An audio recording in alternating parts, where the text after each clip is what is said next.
Good morning, PotCoins. Today is Sunday, 8 February 2015. We are currently on block 620-320 of the Pot chain. Here's what's been going on this week.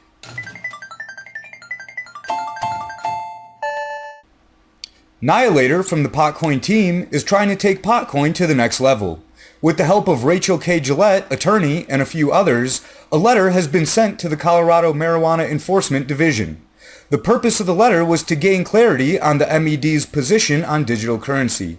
Specifically, it asks, can a licensed marijuana business accept digital currency for marijuana and marijuana products? Can they accept digital currency for other non-marijuana products?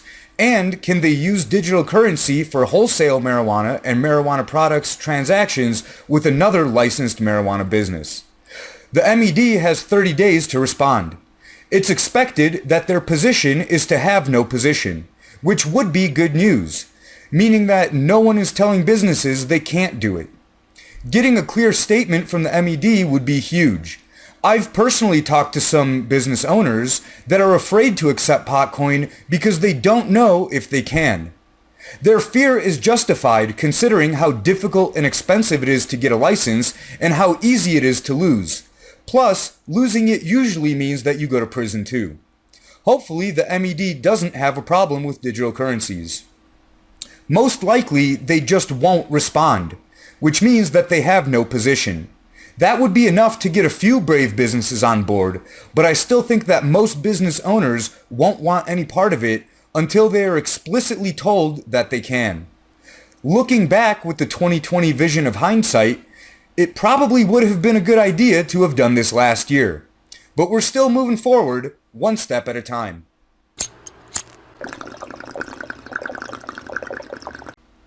Even More Legal continues to screw people. On the 1st of this month, more regulations have made it even harder to comply with Colorado state law for recreational sales. This time, the law is going after edibles producers.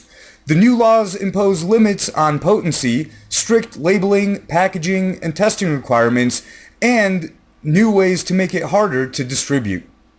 All of this is very expensive and puts a very high barrier to entry. For all those already in the game, they either have to pay to play or get out. Jamie Lewis, the CEO of infused products company Mountain Medicine, said, "It's been a tremendous amount of money for the infrastructure to put in place. We obviously had to buy new equipment, new packaging, and the attorney's fees to make sure we remained compliant. We probably dropped close to about $45,000 on the project."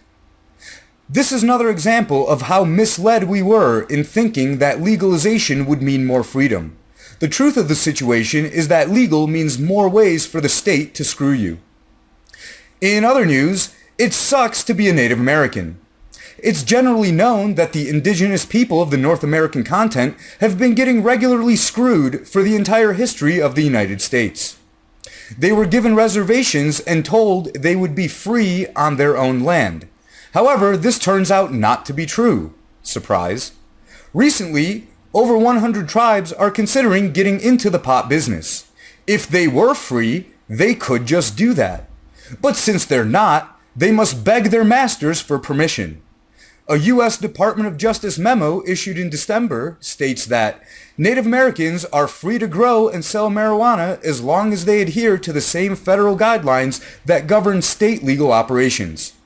This vague wording translates into, yeah, you can do it, but we can still arrest you. If Native American tribes ever band together to go to war against the U.S., I'll be with them 100%. Fuck the U.S. Because fuck asking your masters for permission.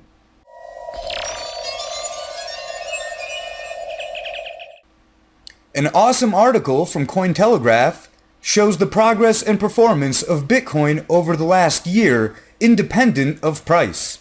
A lot of people lost a lot of money last year on Bitcoin, and the price has been steadily declining. But there's more to the network and the protocol than the price. The trading volume increased 57% from 2013 to 2014. There was a 149% increase in the amount of active wallets, and most impressively, there was a 342% increase in venture capital funding, pouring into Bitcoin startups. With all this good news, it seems counterintuitive that the price would continue to fall. I think it's due to the immaturity of the Bitcoin market. At its peak, the total market cap was around 13 billion, and now it's close to 3 billion. While those numbers might sound like a lot to someone living paycheck to paycheck, they're incredibly small in terms of a global market. A few whales splashing around in a small pond can easily have a huge impact. Well, that's it for this edition of Mad PotCoins. Smoke 'em if you got 'em.